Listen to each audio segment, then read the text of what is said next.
Jon Stewart has long been a towering figure in political satire, particularly through his tenure on The Daily Show.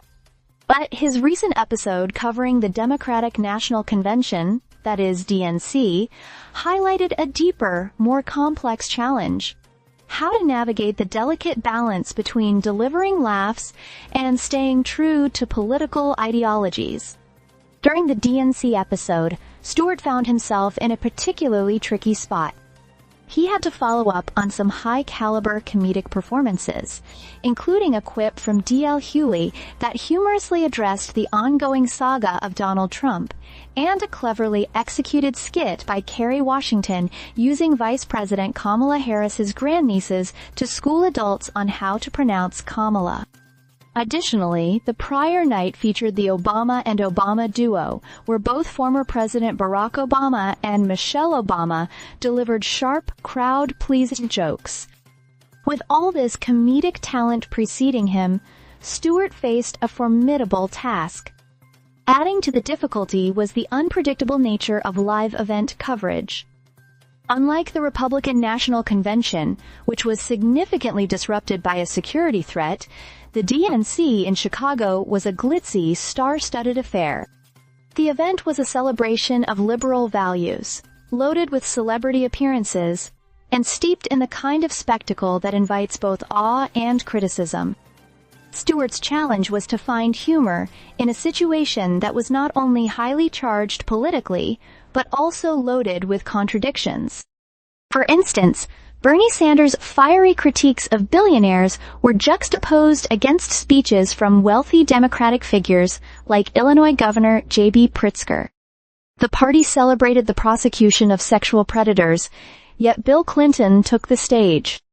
Palestinian voices were absent, but military patriotism was on full display.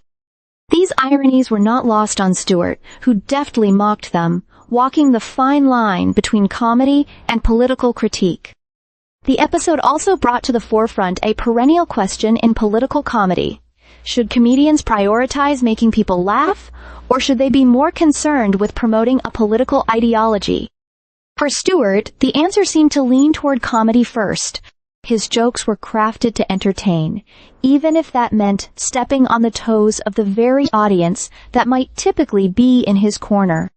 This approach has been consistent throughout 2024, where Stewart has occasionally incited backlash for not adhering strictly to ideological lines, particularly in an era where many believe that comedians should aim their fire at the other side rather than at their own. Yet, Stewart's insistence on placing comedy above partisanship is a deliberate choice. It suggests that he sees the role of the comedian as distinct from that of a political advocate. While some may argue that the current political climate demands a more targeted approach, Stewart's decision to skewer both sides, albeit in measured doses, demonstrates his commitment to comedy as an art form.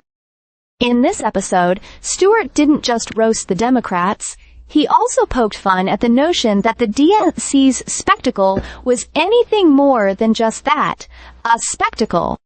His willingness to mock the contradictions and excesses of the Democratic Party, even at the risk of alienating some of his audience, underscores his dedication to his craft.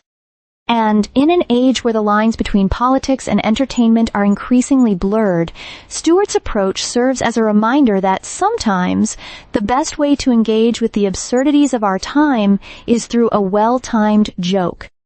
Stay subscribed for more videos.